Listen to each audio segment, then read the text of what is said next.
Hi friends, ninja 400లో oil change ఎలా చేయాలో చూపిస్తాను మీకు. దానికోసం అయితే 3 లీటర్స్ ఆయిల్ అయితే తీసుకోండి, 1040 మాడ్యూల్ది. సో ఈ సైడ్ ప్యానల్ అయితే ఓపెన్ చేయండి, బెల్లి ప్యాన్. దీనికోసం 5mm మ్యాలన్కి యూస్ చేసి ఈ సైడ్ ప్యానల్ అయితే ఓపెన్ చేసుకోండి. సో దాని తర్వాత 17mm సాకెట్ యూస్ చేసి డ్రైన్ బోల్ట్ అయితే రిమూవ్ చేయండి. డ్రైన్ బోల్ట్ రిమూవ్ చేసేటప్పుడు ఇంజిన్ వేడిగా లేకుండా చూసుకోండి, మనకు మళ్ళీ చేతి మీద పడితే కాలే ఛాన్సెస్ ఉంటాయి.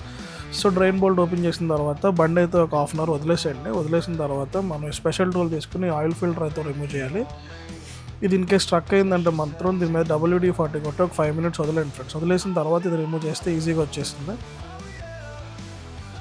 సో 5 minutes వదిలేసిన తర్వాత ఆయిల్ అంతా డ్రైన్ అయిపోతుంది. దాని తర్వాత మనకి ఈ డ్రైన్ బోల్ట్ దగ్గర క్లీన్ చేసుకుని దీంట్లో బోల్ట్ అయితే ఫిక్స్ చేసేయండి. ఇది ఓవర్ టైట్ చేయొద్దు, జస్ట్ మనకు హ్యాండ్ టైట్ అయిపోయిన తర్వాత ఒక 1 inch తిప్పితే సరిపోతుంది.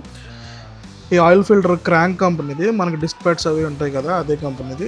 మనం ఆయిల్ ఫిల్టర్ బండికి ఇన్స్టాల్ చేసే ముందు మన దీంట్లో కొంచెం ఆయిల్ అయితే పోసుకోవాలి, ఎందుకంటే మన కంపెనీ నుంచి వచ్చే ఆయిల్ ఫిల్టర్ డ్రై ఉంటుంది కాబట్టి కొంచెం ఆయిల్ వేసి సోక్ చేసిన తర్వాత మనం బండికి అయితే పెట్టాలి.